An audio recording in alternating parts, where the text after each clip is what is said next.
Amados hermanos, feliz día del Señor.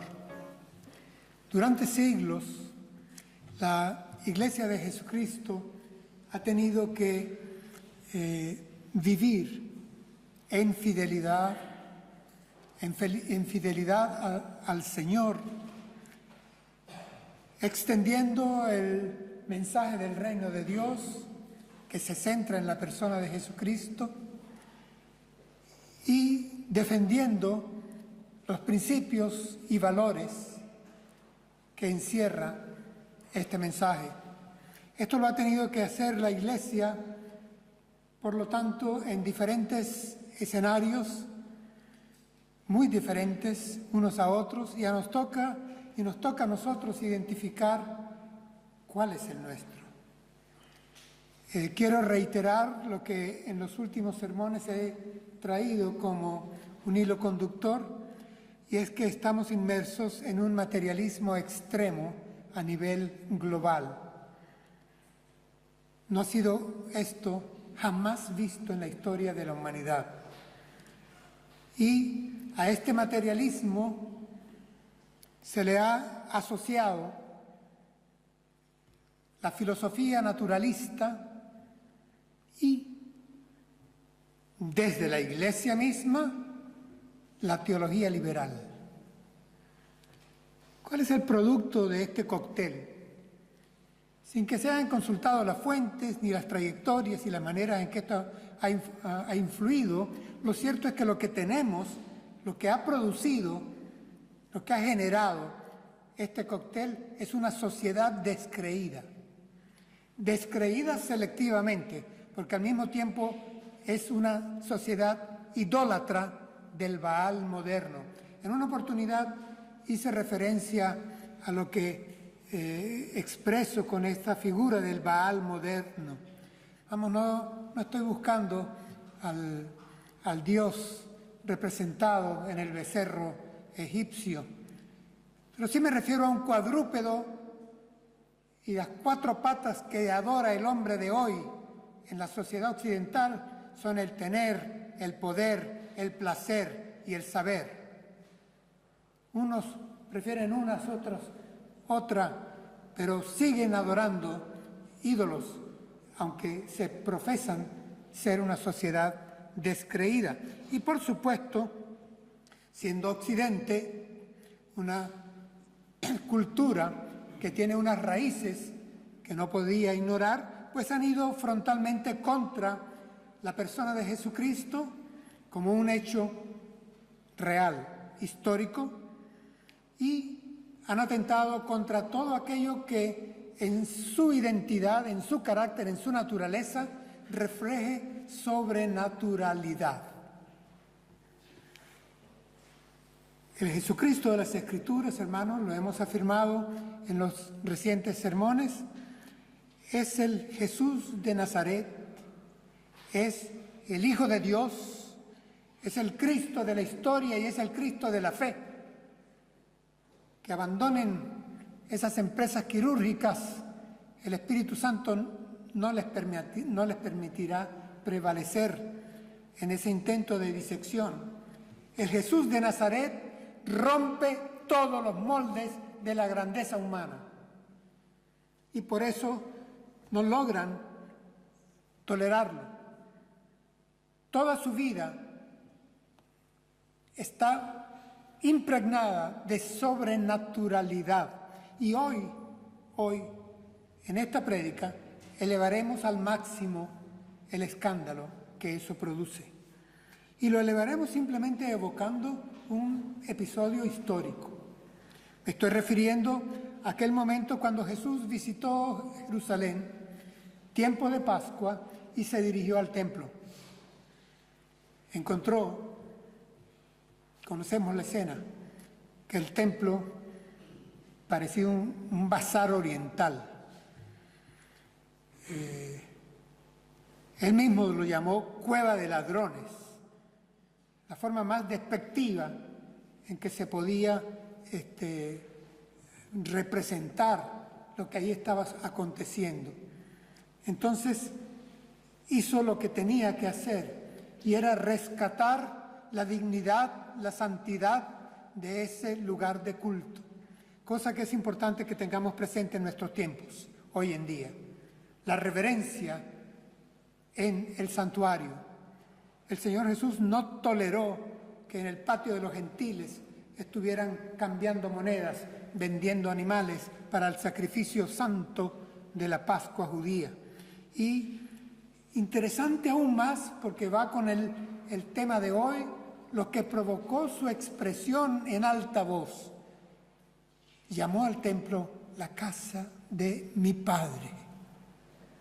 La casa de mi Padre. Esto, hermanos, molestó a los que presenciaban lo que el Señor Jesús estaba haciendo. Que Él llamara al templo la casa de mi Padre. Nunca antes un judío en toda la historia del pueblo de Israel, desde que hubo tabernáculo 1400 años antes, nunca antes un judío se había referido al tabernáculo, al santuario, al templo como casa de mi Padre. Se referían, sí, al templo relacionándolo con el Dios de Israel, con el Yahvé nacional, el Padre común del pueblo de Israel. El Dios de nuestros padres, Abraham, Isaac y Jacob, era lo más que llegaban a vincularle con personajes directamente. Y Jesús, este hombre que había salido de Nazaret, de donde poco podía esperarse, de una carpintería, de repente entraba con un acto de limpieza para el templo, llamándolo casa de mi Padre. Lo estaba haciendo personal, demasiado íntimo. Se estaba identificando al llamarlo mi Padre con el Hijo de Dios. Este es mi Padre. ¿Recuerdan cuando en oración le enseñó a sus discípulos que le pidieron, enséñanos cuál es tu oración? Así como Juan enseñó su oración a los que le seguían. Y él le dijo, cuando oren, oren así. Padre, papá nuestro, que estás en los cielos. ¿Cómo lo acerca? Pero el Señor Jesús aquí lo hace con un énfasis individual. Y dice, la casa de mi Padre. Esto estaba reclamando sobrenaturalidad al máximo. Y estaba reclamando, por lo tanto, que Él tenía autoridad, porque Él era el Hijo de Dios y estaba en la casa de su Padre. Hermanos, por supuesto, que Él dijera esto en alta voz provocó la reacción. Las reacciones que vinieron entonces a Él todos los que estaban ahí presentes y le demandaran credenciales. Vamos, ¿quién eres tú? Que te atreves a cambiar nuestra costumbre templaria, alterar la ley, alterar la tradición, lo que aquí los sacerdotes, los descendientes de Leví, los fariseos, etcétera, permitían. ¿Quién eres tú? ¿Con qué autoridad? ¿Hay algo en ti especial que te permite tomar ese tipo de acción en el templo y llamarla que es la casa de tu Padre? Vienen a Él. Y yo voy a llevarles a que revisemos el pasaje. Está en los 4 evangelios. Tomé el de Juan, capítulo 2, versículos del 18 al 22. En Reina Valera Contemporánea dice así lo que será nuestro texto para esta mañana. Los judíos entonces preguntaron, ya que haces esto, ¿qué señal nos das? Jesús les respondió, destruyan este templo y en 3 días lo levantaré. Entonces los judíos le dijeron, este templo fue edificado en 46 años y tú en 3 días lo levantarás. Pero él hablaba del templo de su cuerpo. Por tanto, cuando resucitó de entre los muertos, sus discípulos se acordaron de que había dicho esto y creyeron en la Escritura y en la palabra que Jesús había dicho. Hasta ahí el texto, un pasaje eminentemente cristológico que nos pone el foco de luz exaltando la sobrenaturalidad del Jesucristo de las Escrituras. Ese Jesús de Nazaret, que es el Cristo de la historia y es el Cristo de la fe. Es Jesús quien está llevando en este episodio histórico la situación a un extremo límite. Hemos advertido cómo los milagros de Jesús mostraban su poder para alterar la regularidad de la naturaleza. Pero hoy tenemos que aceptar que hay un mayor milagro en la vida de Jesús. Y Él lo expone en esta ocasión cuando anuncia que el mayor milagro será vencer su propia muerte. Este será el mayor milagro. Ese es el título que hemos dado a nuestra prédica en esta mañana, el mayor milagro. Cuando mencionamos la palabra muerte, usualmente preferimos esquivarla, hay que ser sinceros. Roger Gorody, un teólogo pasó a la presencia del Señor, la llamaba el límite supremo a la muerte. Vamos, el escritor de Apocalipsis, Juan de Patmos, reconoce a la muerte como el postrer enemigo a ser vencido. Pero Pablo nos recuerda que aunque será postrero su derrota definitiva, ya está anunciada y está sellada. Y cuando escribe carta a los Corintios dice: ¿dónde está, oh muerte, tu poder, tu victoria, tu aguijón? ¿Dónde ha sido sorbida por la victoria de la resurrección? Pablo nos recuerda que ya debemos de vivir, cuando toquemos el tema de la muerte, en paralelo el tema de la resurrección. Porque, hermanos, la sociedad descreída de la que formamos parte, a veces incluso con dolor, familiares, amigos muy amados, conocidos, al abrazar el naturalismo del siglo XX y XXI, están reconociendo que la muerte es para ellos la aniquilación brutal y definitiva de su ser, de su existencia, es llegar al cero. Miren, sin que se tengan que leer textos de filosofía, yo voy nada más a citarles una frase escrita con Jean-Paul Sartre, casi vamos a llamarle el padre del nihilismo europeo. ¿Qué sabor a cenizas nos quedan? Comillas: un hombre se involucra en la vida, deja su huella en ella, y fuera de eso no hay nada. Ser para la muerte, ser para la nada, el nihilismo sartriano. Que no leemos a los filósofos, no. Lo malo es que sin leerlos los vivimos. Lo malo es que hacemos procesión con ellos como sociedad, como cultura.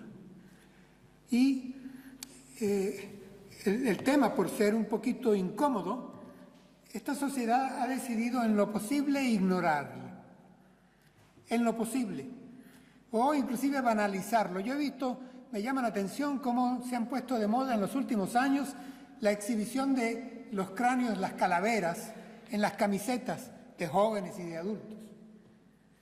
Una especie de cortejo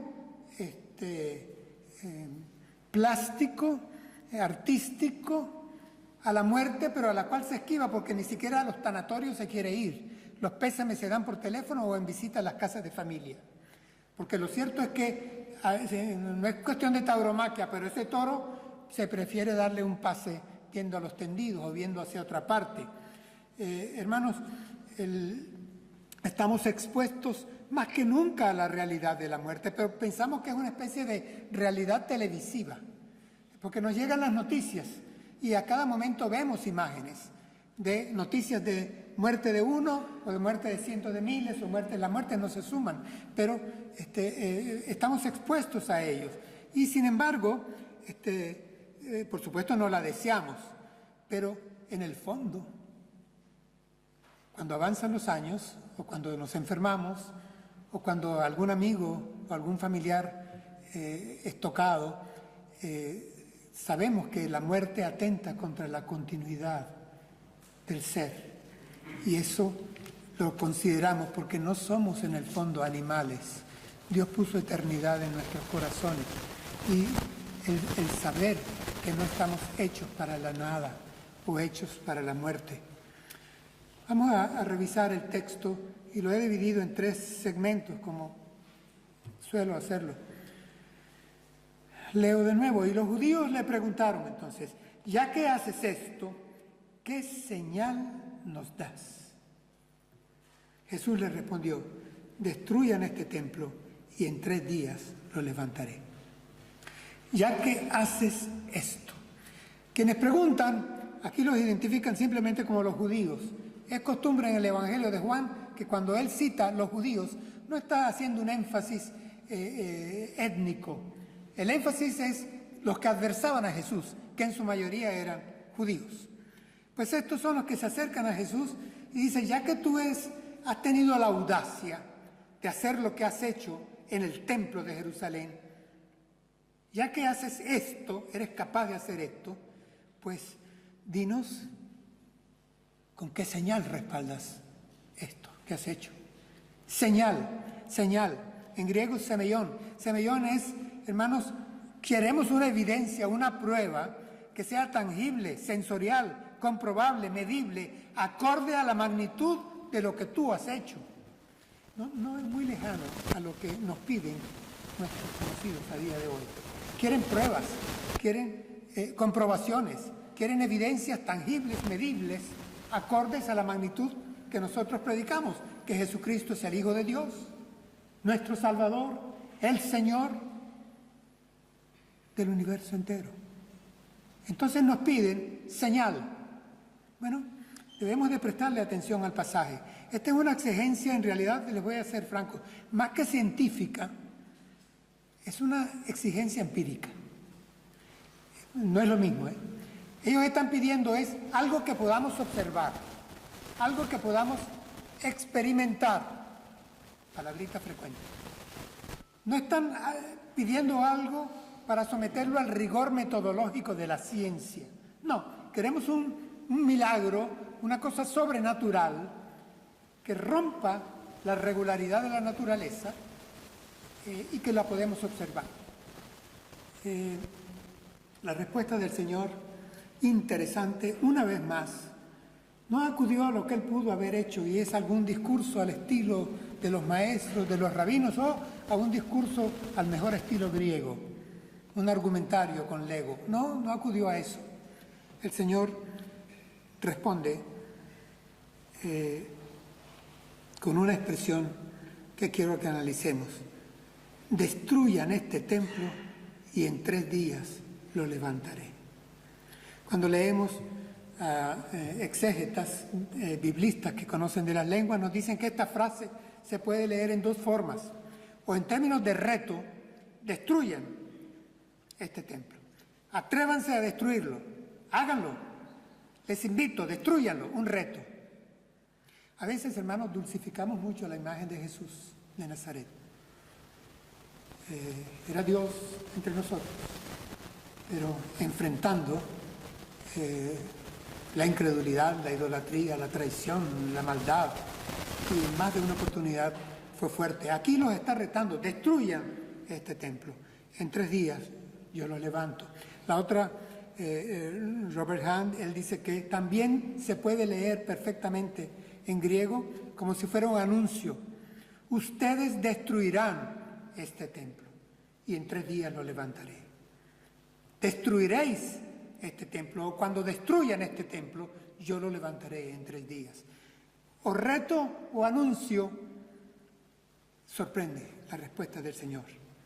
Se está refiriendo a la palabra templo, y la palabra templo, bueno, era una megaestructura, sabemos, no voy a entrar en detalles, como incluso Herodes el Grande había dedicado décadas para hacer aún más llamativa, majestuosa al templo, para congraciarse con los judíos. Pero noten que el Señor agrega, destruyan este templo y en 3 días lo levantaré. 3 días, hermano, para que quede claro, porque hay algunos que han especulado con esto, 3 días no era ningún refrán, no es una hipérbole tampoco, una exageración, no. 3 días es un anuncio profético del Señor. Al tercer día, esa tumba va a quedar vacía y lo van a recordar. Yo se los anuncié, en 3 días me levantaré. Esto es lo que esta frase significa. Aquí no se permite otro tipo de interpretación en sana exégesis. ¿Qué verbo utiliza el evangelista Juan para poner en palabras de Jesús el levantarse? En griego, egeiro. Es como el Espíritu Santo dirige la pluma de Juan. Ese verbo tiene 2 acepciones igualmente a la par válidas. O es reconstruir en obra, en construcción de edificio, de vivienda, reconstruir o también resucitar. Levantar. Aquí dice levantar, la versión. Y el verbo egeiro. No se está refiriendo a la reconstrucción de la obra de Nehemías y de Herodes. Se está refiriendo a lo otro. En 3 días resucito. Hermanos, avancemos para que veamos lo que pasó en este diálogo público. Dice que entonces, apenas el Señor dice, destruyan este templo y en 3 días lo levantaré, los judíos le dijeron, este templo fue edificado en 46 años y tú en 3 días lo levantarás. Pero él hablaba del templo de su cuerpo. Hermanos, aquí sale desgraciadamente a florece la miopía materialista. Están en el pleno templo. ¿Saben lo que ha pasado? Que ese acto solo lo podía tomar el de restauración de la santidad del templo, alguien que viniera de Dios, y sin embargo se quedan con la parte de la reconstrucción del edificio. Es el negacionismo, hermanos, a lo que sea sobrenatural. Y es lo que nos encontramos hoy con nuestros amigos cuando conversamos con ellos. Mente abierta, no, son incapaces de abrir el compás. Solamente lo sensorial, lo que pueden experimentar, lo que pueden tocar, ver, oír, solamente en ello creen. De lo contrario no pueden, no son capaces. Y la realidad, hermanos, la realidad no podemos aceptar porque no se puede que sea reducida a la física, a la química, al sensorio, a la experiencia, a lo objetivo.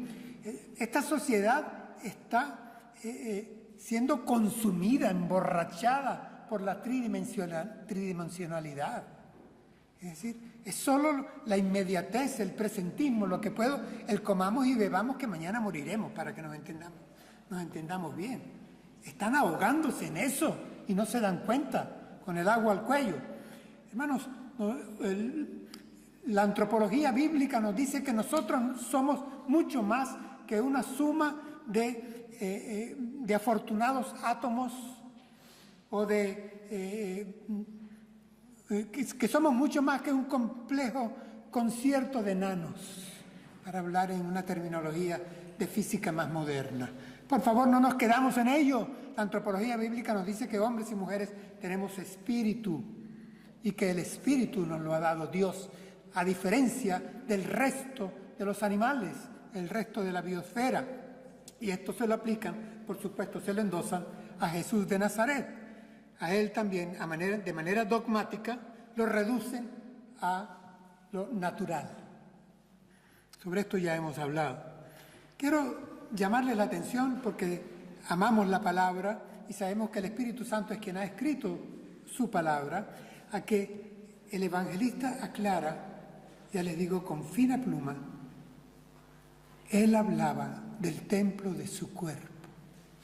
Cuando voy al griego me encuentro que ahí pone que él hablaba del templo de su soma.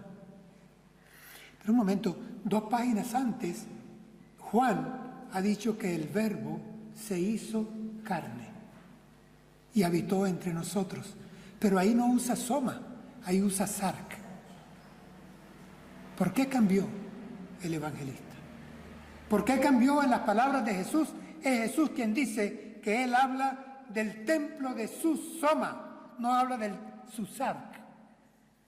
Hermanos, porque la sarc se queda en la tumba. Y el que se levanta de esa tumba por el Espíritu Santo de Dios, porque Dios le resucita, es el soma neumáticos. Lo que se queda en la tumba cuando nosotros muramos es el sarc que tenemos. Lo que resucitará es el soma de Dios, el cuerpo angelical. Por eso aquí hay este cambio en el vocablo y quería compartirlo con ustedes. ¿Qué querían los que se acercaron a él y le discutieron? ¿Qué querían? ¿Qué pedían? Pedían una prueba, una señal, algo evidente de su sobrenaturalidad. Hermanos, la idea central que estoy queriendo dejar en esta mañana es que el mayor milagro en la historia de Jesús de Nazaret es su resurrección de entre los muertos. Es su resurrección de entre los muertos. Es el mayor milagro en la historia de Jesús de Nazaret. Y para la fe cristiana es el centro de la fe. Cuando corrió la noticia después de aquella madrugada del domingo entre los discípulos, y corrió por días y por meses, y era lo único que se comunicaban, con 3 palabras, Egertes Equirios. ¿Qué quería decir? Se ha levantado el Señor. El Señor se ha levantado. Ese era el consomé, el resumen del Evangelio. El Señor resucitó. El Señor se ha levantado. Egertes Equirios. Quirios, Señor, se ha levantado. Este era el mensaje. Que no lo olvidemos, lo tengamos. Hoy lo traigo como idea central. Sé que todos lo creemos. Pero es que, hermanos, como todo en la vida de Jesús, desde el momento de su encarnación hasta el final, es sobrenatural. Quiero destacar como el broche de oro la resurrección de Jesús. Él dijo, el Señor Jesús, que esto era clave, como señal. En 3 días levanto el templo. Destrúyanme y en 3 días me levanto. ¿Cómo continúa el texto? Dice, por tanto, cuando resucitó de entre los muertos, sus discípulos se acordaron de que había dicho esto y creyeron en la Escritura y en la palabra que Jesús había dicho. Cuando sucedió esto, después, porque esto sucedió, así llamé una predicación en una oportunidad desde este púlpito, sucedió. Esto es un hecho histórico. Cuando sucedió esto, ¿qué es esto? Que la tumba, hermanos, quedó vacía, pero que se hizo presente un cuerpo que estuvo con ellos semanas. Y durante esa semana se apareció a uno, se apareció a 2, a mujeres y a hombres, en una oportunidad a más de 500 hermanos juntos. Y dice que lo que hacía eran 2 cosas. Una, les insistía en predicar el evangelio del reino, les aclaraba todo lo concerniente al evangelio del reino. Él era el rey, el evangelio del reino. ¿Y cuál era la otra? Dice que les daba evidencia de que estaba vivo, que era su cuerpo el que estaba con ellos, que había resucitado. Estas son las 2 tareas que el Señor Jesús tomó para con su iglesia naciente, según el libro de Hechos. Hermanos, lo había dicho, anunciado antes el Señor. En una oportunidad dice que se le llegaron a él saduceos y fariseos. Sabemos muy bien que los saduceos no creían en la resurrección. Hay muchos saduceos modernos hoy, en seminarios, escribiendo y dando conferencias. Hay saduceos modernos también. Cuando vinieron a él, pidiéndole señales, una vez más, ¿señales de qué? Señales de que él era el Hijo de Dios, el Mesías. Leo la respuesta del Señor a estos. La generación mala y adúltera demanda una señal, pero no recibirá más señal que la del profeta Jonás. Y los dejó y se fue. Mateo 16, 4. Primero no los aduló. Esto es bueno que lo recordemos, no tenemos por qué estar adulando a la gente. El Señor Jesús los llamó generación mala, perversa. Ahí lo de adúltera lo llama torcida, idólatra. Lo andaban buscando para tentarlo con palabras, a ver de qué manera podían luego ellos lapidarlo quizá. Y le llama generación mala y adúltera, torcida, malvada, y me demandan señal. Quieren semellón, quieren evidencia, quieren comprobación, a cual más naturalista, quieren algo sobrenatural que respalde a este que dice ser el Hijo de Dios, que se llama el Hijo del Hombre, título eminentemente cristológico, mesiánico. Pues bien, dice que él les contestó: ustedes no van a recibir ninguna otra señal, sino la señal del profeta Jonás. ¿Cuál fue esa? La recordamos, ¿verdad? 3 días y después salir. Esta es la señal que recibirán. Él lo había anunciado. Yo estaré en el vientre de la tierra 3 días, pero de ahí me levanto. Esa es la señal que van a recibir.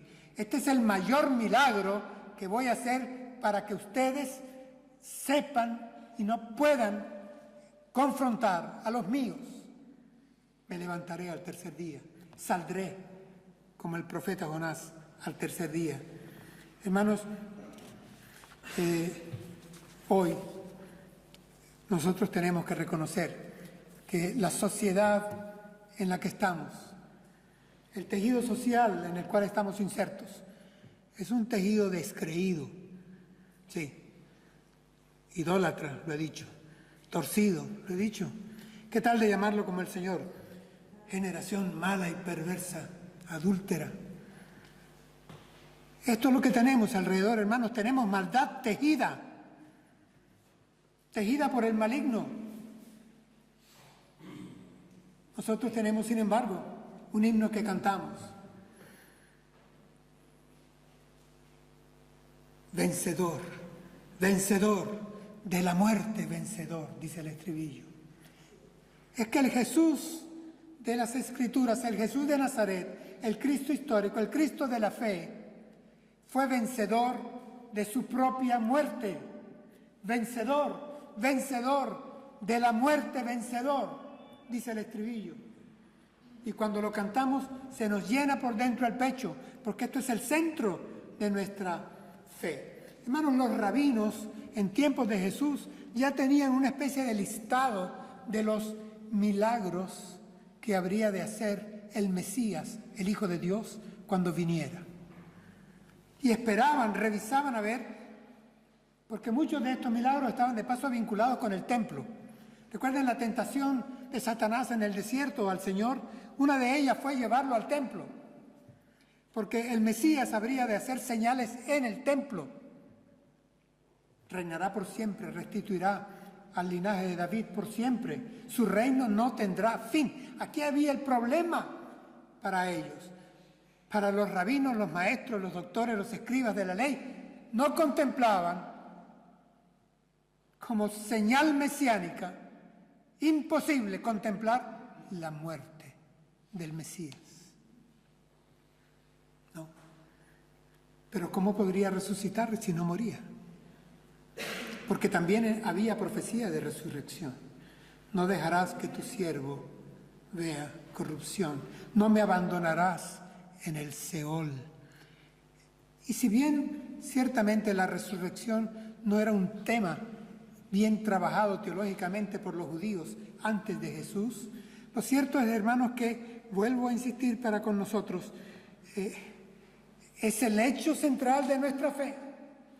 No lo dejemos en la cruz del Calvario, porque la cruz del Calvario muestra amor, pero se muestra impotente si no hay tumba vacía al tercer día. Al viernes le tiene que seguir la madrugada del domingo. En el domingo se muestra el poder de Dios sobre la regularidad de la naturaleza y sobre la muerte, que es importante.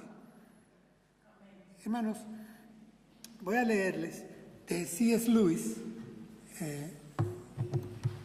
profesor de Oxford, ya en la presencia del Señor. Por algunos de nosotros conocemos algo de sus escritos. Comillas: la historia cristiana es precisamente la historia de un gran milagro, siendo la afirmación cristiana que lo que está más allá de todo espacio y tiempo, lo que es increado, eterno, entró en la naturaleza.